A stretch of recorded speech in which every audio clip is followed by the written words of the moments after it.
Dinosaur காலத்தில் வாழ்ந்த 62 அடி ராட்சத ஆக்டோபஸ் ஒரு மாபெரும் அரக்கனின் கதையை தான் நாம் இன்றைக்கு பார்க்க போகிறோம்.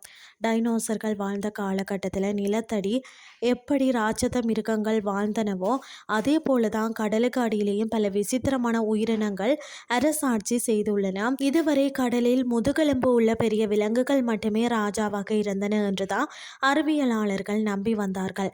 ஆனால் அந்த நம்பிக்கையெல்லாம் தவிடுபொடியாக்கும் வகையில் தான் ஒரு பிரம்மாண்டமான கண்டுபிடிப்பு தற்போது நிகழ்ந்துள்ளதாம். கடலின் ஆழத்தில் சுமார் 62 அடி நீளத்தில் ஒரு ராட்சத ஆக்டோபஸ் வாழ்ந்ததற்கான ஆதாரங்கள் கிடைத்திருக்கிறதா. கிராக்கன் என்று அழைக்கப்படும் இந்த மாபெரும் கடல் அரக்கனை பற்றி தான் சுவாரஸ்யமாக நாம் இன்றைக்கு பார்க்க போகிறோம். ஜப்பான் மற்றது வான்கூவர் தீவு பகுதிகளில் பார்த்தீங்கன்னா கடந்த பல ஆண்டுகளாக அகழ்வாராய்ச்சி நடந்து வருகிறது.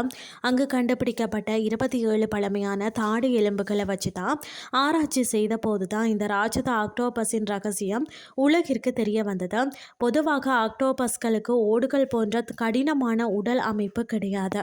அதனால் அவற்றின் படிமங்களை மண்ணுக்குள்ள அடியில் இருந்து முழுமையாக கண்டுபிடிப்பது மிகவும் கஷ்டமான ஒரு காரியமாகும்.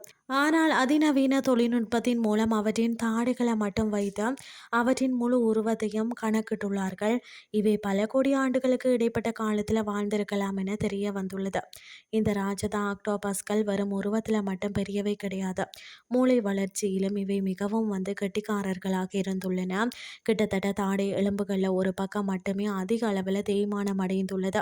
கடினமான ஓடு கொண்ட நண்டுகள் மற்றது கடல் உயிரினங்களை வேட்டையாடி உண்பதற்காகத்தான் இவை தங்களின் தாடையின் ஒரு பகுதியை மட்டும் மிகவும் சாதுரியமாக பயன்படுத்தி உள்ளன.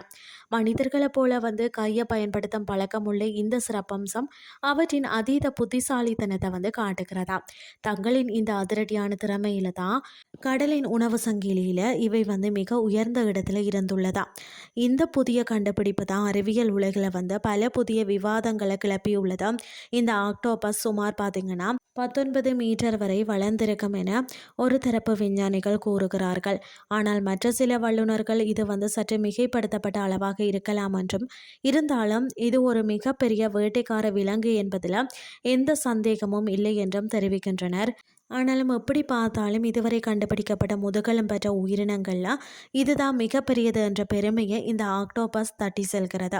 பல கோடி ஆண்டுகளுக்கு முன்பு வாழ்ந்த ஒரு உயிரினம் தான் இத்தனை ஆண்டுகள் கழித்து இன்று நமக்கு தன்னை அடையாளப்படுத்திக் கொள்வது உண்மையிலேயே பிரமிப்பான ஒரு விஷயம். மனிதர்களின் கற்பனையில் மட்டுமே வாழ்ந்து வந்த ராட்சத ஆக்டோபஸ்கள் ஒரு காலத்தில் நிஜமாகவே கடலை ஆட்சி செய்துள்ளன என்ற செய்தி நமக்கு இயற்கையின் பிரம்மாண்டத்தை நமக்கு உணர்த்துகிறதுன்னு தான் சொல்லணும். இன்றைய கிறிஸ்டி உங்களுக்கு பிரயோசனமாக அமைஞ்சிருக்கும்னு சொல்லி நானும் நம்புகிறேன். இதே மாதிரி மற்றும் ஒரு கிறிஸ்டின் வேலையாக உங்களை சந்திக்கிறேன். நன்றி.